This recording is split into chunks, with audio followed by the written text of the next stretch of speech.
Thank you for joining me for part two, where we take a little bit closer look of the Ontario Gen 2 SP51. This is a wonderful knife. Wonderful knife. We'll go over things real quick again. We're talking roughly a 9.5-inch blade from here to here. Quarter inch, 5160. Wow, huh?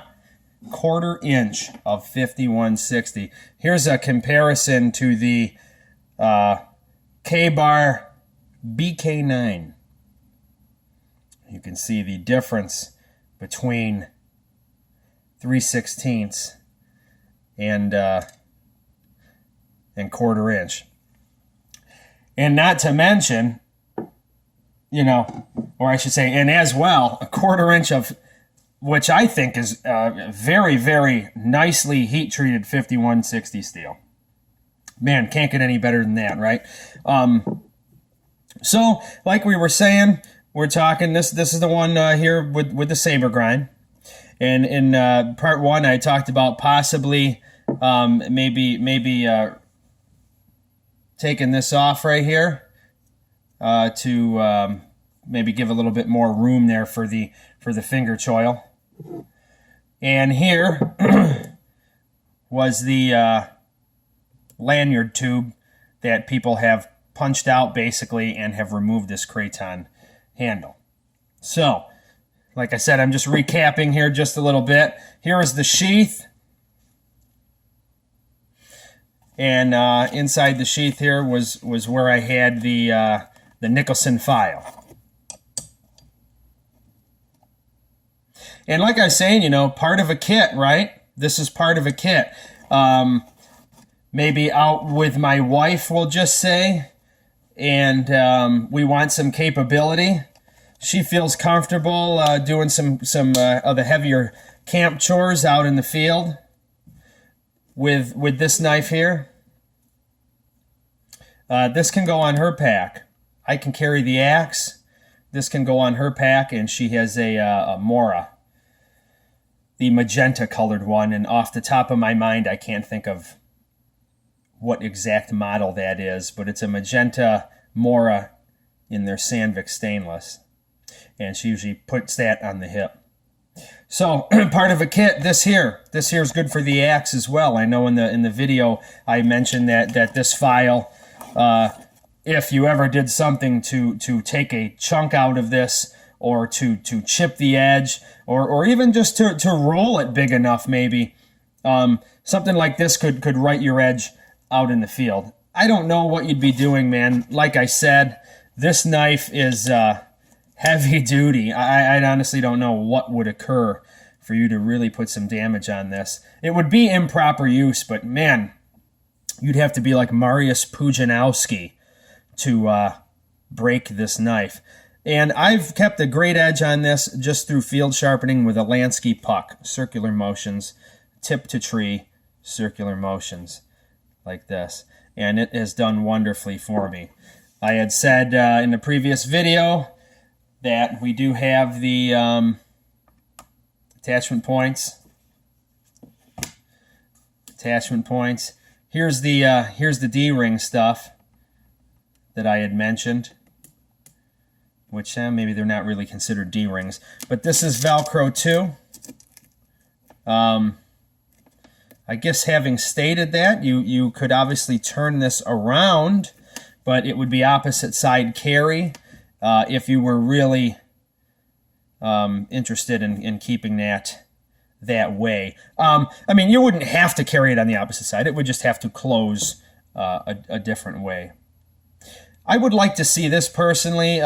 Forget the Velcro. I don't know why I need Velcro there. And put a D-ring on each side like this. And let this open up completely. But it will hold the knife in the sheath, but it will not hold the knife secure.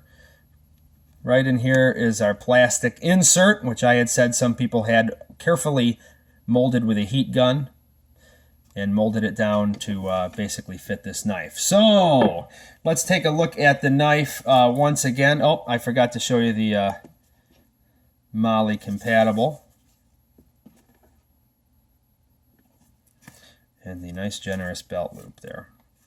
Okay, so as I was saying there, once again, you know, I mean, we've got a big knife that, in my opinion, it works great. You know, at the camp, meaning the camp like you know, your weekender, if you will. But it also works good in a camp out in the bush. You know, maybe you would put this, a pocket knife, and a good saw, and go out for a nice, you know, weekend out in the hills. And this knife would be, you know, would serve you excellent. I don't like coating. And it's just on this blade just because I don't hold back at all with this knife. This knife has spent days outside on the back porch, weeks and weeks and weeks outdoors. It doesn't bother me at all. 5160 really doesn't have rust issues like 1095. So the coating is just all basically aesthetics, in my opinion. In my opinion, I would love for these knives to come with the option of coating, and the ones that didn't have the coating even just be, you know, $3 cheaper, $5 cheaper. Skip this whole process for me. I just would develop a patina over time and prevent that rust. Furthermore, if I was on any type of expedition or any type of travel where this blade got rusty, there are ways in the field to prevent this, prevent rust, but it wouldn't really be that big of an issue to me.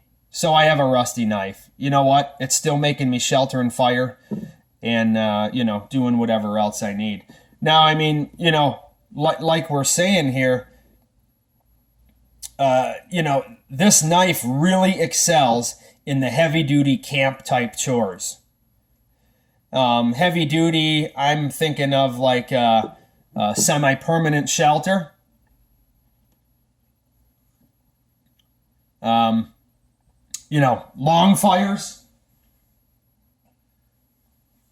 All sorts of stuff like that. In a pinch, there is no doubt in my mind you will do your trap triggers with this. There is no doubt. I'm sure you could do that. This knife isn't horrible in terms of a big knife when it comes to doing some finer carving tasks. It's not horrible, but it is not as good as the BK9. And as I stated in the first video, I did soften these shoulders here so we don't have the, you know, such a transition here. I bought this secondhand from a friend who had a sharpening system that involved basically like a belt sander. I'm not sure what exactly it was called. Correct me if you will. Would it be the Work Sharp? But I know that from what other people have said too, and my friend, that the Work Sharp can have a tendency, if you're not careful, to sort of round the tip a little bit, blunt the tip a little bit. And it sort of did with this. Nothing bad. It's not bad at all. It will still pierce some things, but I wouldn't look at it to, you know, do a money cut on a mink. That's for sure. Right, so, excuse me. So anyways, yeah, I think a knife like this, we're talking approaching, all right, approaching the chopping power of a small hatchet. It will not chop as deep as the Estwing hatchets that I have reviewed. It will not. You can't kid yourself to it. if you're completely and 100% open to the idea that a knife will not out-chop an axe, it's pretty easy to see that a hatchet wins.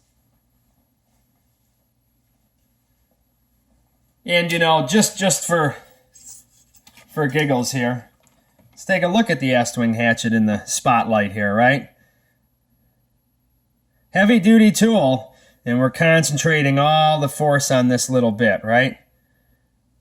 All that little bit. Geometry, folks. It's all geometry. And like I said, geometry determines the functionality of the heat treatment of the steel. So it's all geometry. This pencil will puncture, flesh. It will puncture flesh far before this will puncture flesh. And it doesn't matter what this is made out of. Doesn't matter at all. Unobtainium, whatever it is, doesn't matter. This could be made out of just exactly what it is, and it will puncture you better. That's geometry. That is geometry working for you. And if it's not working for you, man, it's going to be working against you. This is a well-designed bush knife, though. Okay? Well-designed, heavy-use bush knife. I don't see any issues with it. Someone who is a fan of having a large knife in the system. Myself, I'm in and out of the large knife system. Sometimes I will take one, sometimes I won't. Sometimes I'll carry one, sometimes I won't. I have logged a lot of dirt time with them, and you know what? When it really comes down to it, hey, give me the large knife. I'll take the large knife. I don't have a problem with it over something like this. I would take an axe any day over both of these. Don't get me wrong. If I got to go out and actually start doing some work, I will do that. I've seen people chop down a 9-inch tree with this green tree, and post videos of this tree that's this big around, right? And this knife going through it. And of course it took probably about 3,000 swings with this knife, which, wow. That's the only tree you're going to chop with this. Okay? And furthermore, to make it usable, you got to delimit then. Then you got to bucket into sections. Then you got to move on to the next tree. So, the axe, okay? And we can't confuse those things, but this is a great part of a system or even a standalone. I'm not really a one-tool option guy, but I know that there's people out there that like to flirt with that and like to have that idea and have a knife that, you can saddle up with, right? A knife that you can wear on your hip that if all else fails, this knife could see you through a 72-hour scenario. Doesn't necessarily have to be like an all-out survival scenario, but it could be a 72-hour scenario of, okay, I tipped the canoe, stupid me, I tipped the canoe, and this is what happened, and it's, mid-fall, and, I'm 3 hours away from my truck, and it's, 3 o'clock in the afternoon, because things tend to go bad, not just one thing, but 2, 3, and 4 things, right? What's the law? Whatever can go bad will. And so usually things compound like that. This would be a great thing to have on a canoe trek, people who are interested in card camping, or even just the backyard bonfire type people, or the people with the fire rings in their backyards, maybe like the more residential, and they want to split some wood, maybe some kids around. You're not swinging steel, you're swinging wood to baton, so your radius of safety, if you will, is a little bit smaller than someone swinging steel around. This is great, and like I said, this is great for the bushman as well, and bushwhacking. Pretty much just a all-out, heavy-duty outdoorsman blade. Thank you for watching. Take care.